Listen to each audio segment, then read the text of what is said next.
essentially an A330-200. So if you've flown that type of aircraft, you're very familiar with the controls and the instrumentation in the KC-30 as well.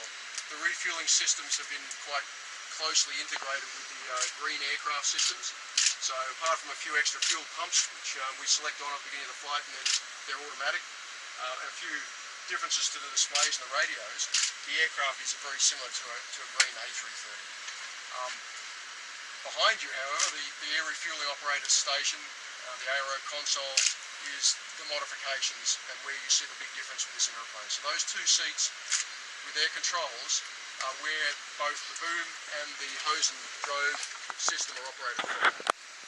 With our refueling range, the aircraft's refueling range is from quite low as a few thousand feet, right up to the mid-30s, so 35,000 feet. We pick generally where the weather is best and where the air is smoothest. So, and also where the receivers are more comfortable with flying. But it can be anything from 5,000 feet up to 35,000. Right now we're more in the mid-ranges, because that's where we're doing the testing. But the aircraft is certified for quite a wide range. Yeah, this is kind of it's the other extreme of fighter flying. So it's a real slow, deliberate process. Obviously, you want to be real smooth around the tanker, not to make anyone nervous, and get into the basket nice and safely. Okay. And how long does it take you to sort of perfect it? So when I first learned, I found it quite challenging, and it's the one sort of role in fighter that we can't train for in the simulator. So the only way that we get better is by spending more time behind the basket. So it was quite uncomfortable the first few times. But after I've done it for a while, it sort of becomes a lot more comfortable, and I feel more confident around the tanker now. Okay, are you just concentrating on the basket, or do you obviously you've got a lot around you, like a...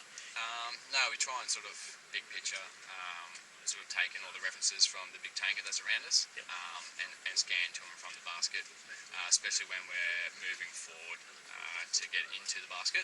You kind of got to look at the big picture. If you focus on the basket too much, it starts to move around a little bit, and then your jet will just follow as well. Okay, and if you had to do it, I mean, obviously you train a lot, but if you had to do it seriously, where if you didn't do it properly, you'd run out of fuel? So I guess we never put ourselves in a corner like that will run out of fuel, but there's times where it's been more time critical, and that you either get fuel now or we have to go home.